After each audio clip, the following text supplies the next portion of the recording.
है इसकी चर्चा करिए।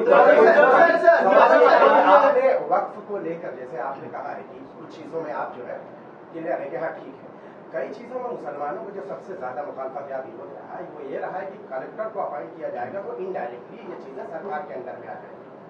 आप इस चीज के फेवर में है या विरोध में है? क्या वक्त सुनो, नहीं, मेरी कंट्रोलिंग सरकार के हाथ में होगा? एक बात जरूर कि उसमें ट्रांसपेरेंसी होनी चाहिए, वो मुस्लिम लोग भी उसको मना नहीं कर रहे, लेकिन कलेक्टर किसके अंडर रहेगा?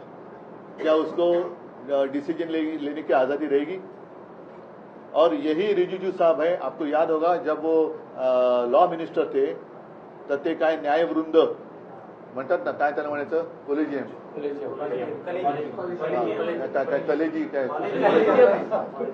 उसके ऊपर वो हावी होना चाहते थे. म्हणजे ते जिकडे जातात तिकडे ताबा घ्यायला बघतात. तर हा कलेक्टर बिलेक्टर कोणाच्या अंडर राहील? त्याला तेवढं स्वातंत्र्य असेल की तू तेवढ्या यांनी वाग, तर कोणाची हरकत नाहीये.